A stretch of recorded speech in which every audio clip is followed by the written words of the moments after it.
Existem algumas coisas que as pessoas só entendem tarde demais. Todo mundo já teve aquela sensação estranha de estar sendo observado, mesmo quando não tem ninguém por perto. Aquela sensação de que você esqueceu alguma porta aberta, de que ouviu alguém chamar seu nome, de que viu alguma coisa se mexendo pelo canto do olho, mas quando você olha diretamente não tem nada lá. A maioria das pessoas ignora. A gente sempre tenta encontrar uma explicação lógica. Deve ter sido o vento. A casa estalou. Foi só um sonho. Foi impressão minha. Mas o problema começa quando as coisas continuam acontecendo. Quando objetos começam a aparecer em lugares onde você tem certeza que não colocou. Quando você começa a ouvir passos pela casa à noite. Quando você acorda às 3 da manhã sem motivo nenhum, vários dias seguidos. E principalmente quando mais de uma pessoa começa a ver a mesma coisa. As histórias que você vai ouvir hoje têm algo em comum. Todas elas aconteceram com pessoas que juravam não acreditar em nada disso. Pessoas normais, com vidas normais, que nunca tinham passado por nada estranho, até passar. Algumas dessas histórias começam com coisas pequenas, um barulho, um objeto desaparecido, uma sombra no corredor, um sonho que parece real demais. O problema é que, em muitos casos, isso é só o começo. Antes de começarmos, eu preciso te dar um aviso. Se você está sozinho em casa agora, talvez seja uma boa ideia olhar rapidamente ao seu redor, ver se todas as portas estão fechadas, ver se não tem nenhuma luz acesa em um cômodo vazio, ver se não tem nenhum barulho vindo de outro quarto, e se você costuma dormir de porta aberta, talvez hoje seja melhor fechar, porque as histórias de hoje não são sobre lugares abandonados ou florestas no meio do nada, são sobre casas, quartos, apartamentos, hotéis, lugares onde as pessoas deveriam estar seguras, e mesmo assim, elas não estavam.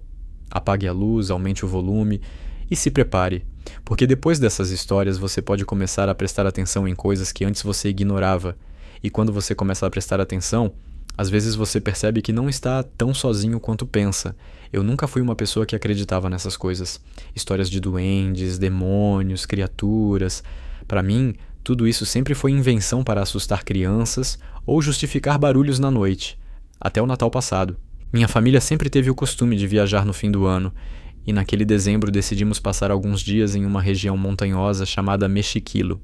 O lugar era bonito, cheio de árvores antigas, trilhas de terra e um silêncio estranho, daqueles que parecem engolir qualquer som mais alto. Nos primeiros dias, tudo foi normal. Pescamos, fizemos trilhas, tiramos fotos. Nada fora do comum. Mas lembro que, certa tarde, alguns funcionários do lugar começaram a contar histórias sobre criaturas que viviam na mata. Eles falavam de pequenos seres que moravam em buracos no chão, entre raízes de árvores, e que não gostavam de ser incomodados. Nós rimos. Achamos que era só folclore local para turista. Prompt de imagem 1. Black and white cinematic photo, dense forest in the mountains, tall dark trees, heavy fog between the trees, eerie atmosphere, horror movie lighting, deep shadows, analog film grain, unsettling mood, no text. No último dia da viagem, eu e meus primos decidimos explorar uma parte da trilha que ainda não conhecíamos. O chão era cheio de folhas secas, galhos quebrados e raízes que saíam da terra como se algo estivesse tentando escapar debaixo dela. Foi quando encontramos o buraco. Ele ficava ao lado de uma árvore muito antiga, parcialmente escondido por galhos e folhas, como se alguém tivesse tentado cobrir a entrada. Não parecia uma toca comum. Era grande demais para um coelho, fundo demais para ser só um buraco qualquer. Um dos meus primos riu e disse: "Deve ser a casa do duende." Outro mandou a gente parar com aquilo e ir embora. Mas na volta, aquele mesmo primo me desafiou. Me deu um pedaço de pau e disse que eu não teria coragem de mexer no buraco. Eu, como idiota, aceitei. Comecei a chutar as folhas, enfiar o pau dentro, quebrar os galhos que cobriam a entrada, até deixar o buraco completamente exposto. E então fomos embora, rindo. Na época pareceu só uma brincadeira. Hoje eu não tenho mais tanta certeza. Alguns dias depois que voltamos para casa, coisas estranhas começaram a acontecer. Primeiro, objetos começaram a sumir. Pilhas de controle remoto, chaves, moedas, pequenos objetos, sempre coisas pequenas. No começo a gente só achava que alguém da casa tinha pegado e esquecido de devolver. Mas depois começou a virar briga, porque ninguém admitia ter pegado nada. Aqui em casa morávamos eu, meus pais e minhas 2 irmãs, e todo mundo começou a culpar todo mundo. Mas o pior ainda não tinha acontecido. Numa tarde eu estava no meu quarto jogando no computador, de fone de ouvido. Meu quarto fica no andar de cima, e do lado dele ficam as escadas e o quarto dos meus pais. Enquanto eu jogava, vi pelo canto do olho alguém subir a escada e entrar no quarto deles. Achei que fosse minha irmã mais nova. Então continuei jogando. Alguns minutos depois, comecei a ouvir ela gritando pela minha mãe. No começo parecia birra de criança. Mas os gritos começaram a ficar desesperados. Foi então que eu lembrei de uma coisa que fez meu estômago gelar. Meus pais não estavam. Eles tinham saído fazia horas. Na mesma hora, levantei da cadeira e corri para o quarto da minha irmã mais velha, achando que ela estava cuidando da pequena. Mas, quando entrei, ela estava deitada mexendo no celular e me olhou confusa, porque também estava ouvindo os gritos. Nessa hora, nós duas corremos para o quarto dos meus pais. Eu não sei explicar a sensação, mas parecia que o ar estava mais pesado. Meu coração estava disparado e eu sentia como se tivesse alguma coisa muito errada me esperando atrás daquela porta. Eu nem girei a maçaneta direito, eu simplesmente empurrei a porta com força e entrei. E o que estava lá dentro não era uma pessoa, não era um animal, e até hoje eu não sei dizer o que era aquilo. Minha irmãzinha estava encolhida no canto da cama, chorando tanto que mal conseguia respirar. O rosto dela estava completamente vermelho, molhado de lágrimas, e ela apontava para a televisão, mas não conseguia falar. Eu segui o dedo dela com o olhar, e foi aí que eu vi. Em cima do móvel onde ficava a televisão, havia uma coisa agachada. No começo, meu cérebro simplesmente não conseguiu entender o que eu estava olhando. Parecia um animal, mas ao mesmo tempo não parecia. Ele tinha o corpo parecido com o de um porco ou um javali, a pele escura e enrugada, o corpo curvado, mas as patas da frente não eram patas. Eram mãos. Mãos compridas, finas, com dedos longos demais, como dedos de gente. Ele estava apoiado nessas mãos, curvado, me olhando. E o pior de tudo eram os olhos. Os olhos não eram de animal. Eram olhos humanos. Eu congelei. Eu simplesmente não conseguia me mexer. Foi como se meu corpo tivesse parado de obedecer. Eu só conseguia olhar para aquilo, e aquilo olhava de volta para mim, como se também estivesse tentando entender o que eu era. Por alguns segundos, ninguém se mexeu. Então minha irmã mais velha gritou atrás de mim. O som pareceu quebrar o tempo, porque na mesma hora a criatura abriu a boca e soltou um som que eu nunca vou esquecer. Não era um grunhido normal. Parecia um porco, mas imitado por uma pessoa. Como se algo que não fosse um animal estivesse tentando fazer o som de um animal. Aquilo pulou do móvel para o chão, com um movimento muito rápido, muito leve, e correu direto para debaixo da cama dos meus pais. E essa é a parte que não faz sentido nenhum. A cama dos meus pais é baixa, muito baixa. Não tem espaço para uma pessoa, nem para um animal grande. No máximo, uma caixa fina caberia ali. Mas aquela coisa entrou mesmo assim. Eu me joguei no chão na mesma hora e enfiei o braço embaixo da cama, tentando agarrar aquilo, não sei nem porquê. Acho que foi desespero, acho que foi raiva, acho que foi medo pela minha irmã. E eu consegui segurar. Eu senti a perna, ou o que quer que fosse, na minha mão. Era magra, mas muito forte, e a pele era áspera, cheia de pelos grossos. Mas a força com que aquilo puxou de volta foi absurda. Não parecia a força de um bicho pequeno. Parecia que alguém estava puxando lá de dentro com toda a força do mundo. Eu acabei arrancando alguns pelos, ou pelo menos achei que tinha arrancado, porque quando puxei a mão para fora e olhei não tinha nada. Nada. Mas lá embaixo a gente ainda ouvia. A gente ouvia aquela coisa se mexendo debaixo da cama, o som de algo se arrastando, respirando rápido como um cachorro muito cansado, ou muito gordo, só que mais pesado. O colchão tremia levemente, como se algo estivesse empurrando a madeira por baixo. Minha irmã mais velha o abraçou a pequena e eu fiquei deitado no chão, olhando para a escuridão embaixo da cama, tentando ver qualquer movimento. Então veio o barulho, um estalo seco, como madeira quebrando, depois outro. E então, silêncio. Silêncio total. Eu abaixei mais ainda a cabeça e olhei embaixo da cama. Não tinha mais nada, nem sombra, nem movimento, nem respiração, nem pelos. Nada. Aquela coisa simplesmente sumiu. A gente pegou minha irmã pequena e desceu correndo para a sala. Ficamos lá esperando meus pais chegarem, sem coragem de subir de novo. Quando eles chegaram, contamos tudo, cada detalhe, mas dava para ver que eles estavam tentando manter a calma, mais para não assustar a gente do que porque acreditavam. Mesmo assim, meu pai subiu comigo e vasculhou a casa inteira. Armários, banheiro, atrás das portas, embaixo das camas, lavanderia, tudo, não tinha nada.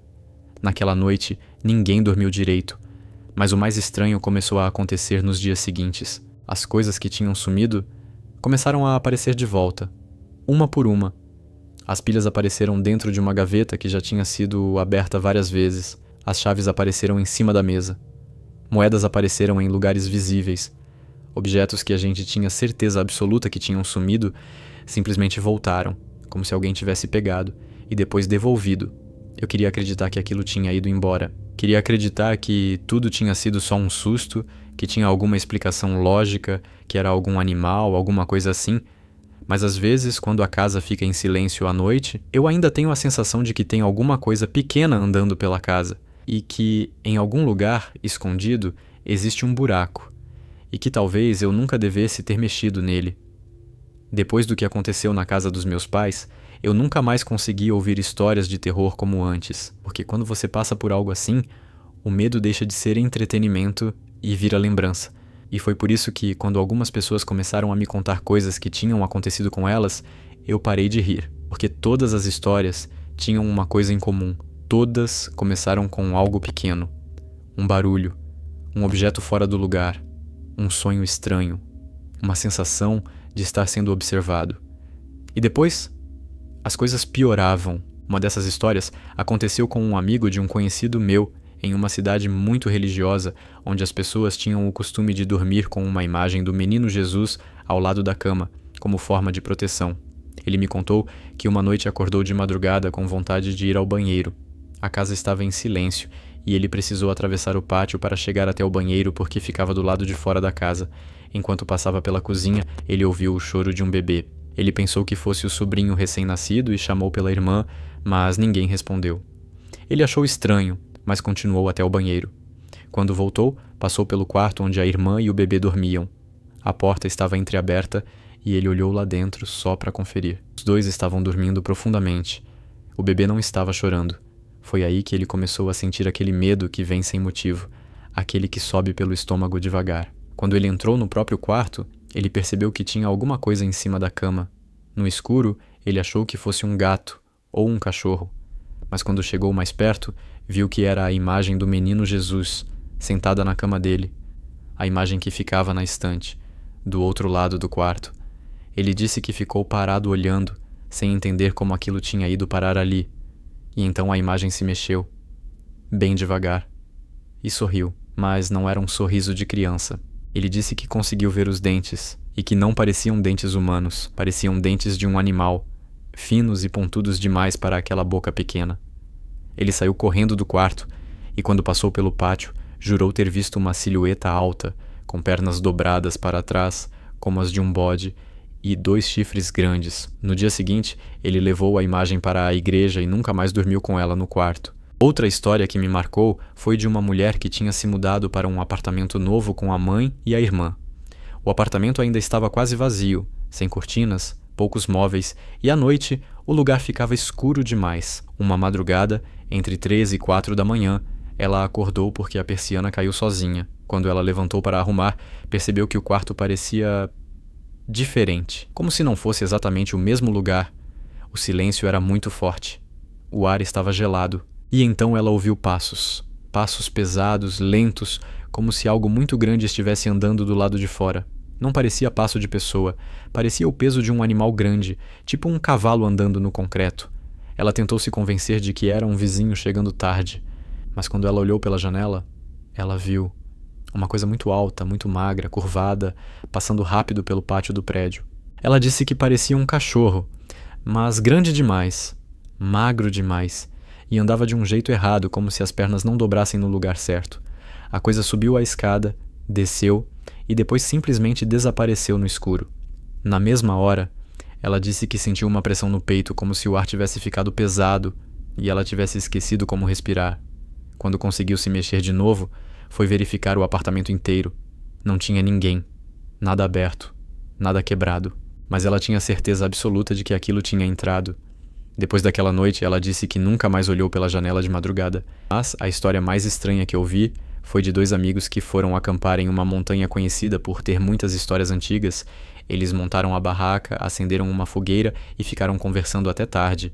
Em certo momento, um cachorro apareceu e ficou perto deles. Eles até acharam bom, porque a presença do cachorro dava uma sensação de segurança. Perto da meia-noite, eles começaram a ouvir passos ao redor do acampamento. No começo, acharam que era o cachorro andando, mas quando iluminaram com a lanterna, o cachorro estava deitado e não tinha se mexido. Os passos continuaram. Folhas sendo pisadas, galhos quebrando, algo andando em círculos ao redor da barraca.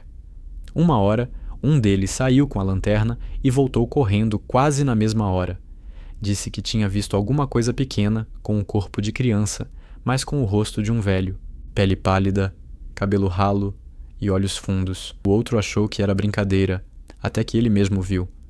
Uma cabecinha aparecendo atrás do cachorro.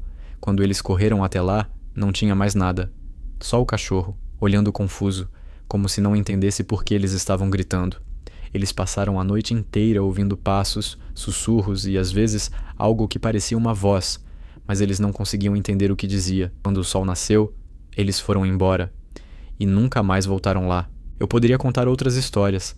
A da casa onde uma criança aparecia no corredor à noite, a do hotel onde uma mulher apareceu dentro do espelho do banheiro, a da voz que mandou os moradores saírem de uma casa que não era deles, mas todas elas têm a mesma coisa em comum. Todas começam pequenas, quase insignificantes. E talvez seja esse o maior erro das pessoas. A gente acha que porque é pequeno, não é perigoso. Porque é só um barulho, não é nada. Porque é só um objeto fora do lugar, é impressão. Porque é só um sonho, é coisa da cabeça. Mas, e se não for? E se algumas coisas só estiverem esperando você perceber que elas estão lá?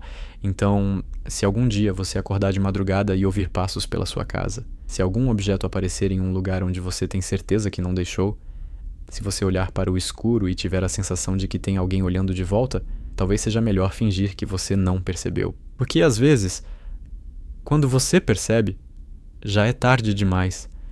Depois de ouvir todas essas histórias, talvez você tenha percebido um padrão. A maioria das pessoas que passou por essas coisas dizia a mesma frase antes de tudo acontecer. Eu nunca acreditei nessas coisas. Até acontecer alguma coisa que elas não conseguiam explicar. O mais assustador não são criaturas, fantasmas ou vultos. O mais assustador é quando alguma coisa invade um lugar onde você deveria estar seguro. Sua casa, seu quarto, o lugar onde você dorme. Porque quando isso acontece, você perde a única coisa que te protege do resto do mundo, a sensação de segurança. E depois que isso acontece, você nunca mais dorme da mesma forma. Você começa a prestar atenção em barulhos que antes ignorava. Começa a dormir com a porta fechada. Começa a olhar para o corredor antes de apagar a luz. Começa a acordar no meio da noite. Só para ter certeza de que não tem ninguém olhando para você. E o pior é que, em muitas dessas histórias, as coisas não começaram grandes. Elas começaram pequenas. Um objeto que sumiu. Um barulho no corredor. Passos pela casa. Uma risada. Uma porta abrindo sozinha. Algo embaixo da cama. Coisas pequenas que foram ficando cada vez piores. Então, eu vou te deixar como uma última pergunta. Se essa noite você acordar com algum barulho na sua casa, você teria coragem de levantar para ver o que é? Ou é melhor fingir que não ouviu nada? Se você já passou por algo estranho e ninguém acreditou em você, pode contar sua história aqui nos comentários. Eu sempre leio. E se você gosta desse tipo de história, se inscreve no canal, porque toda semana tem histórias novas. E muitas delas são de pessoas que juram que isso realmente aconteceu. Apague a luz, feche a porta e até o próximo relato. Mas lembre-se, nem tudo que acontece durante a noite é um sonho.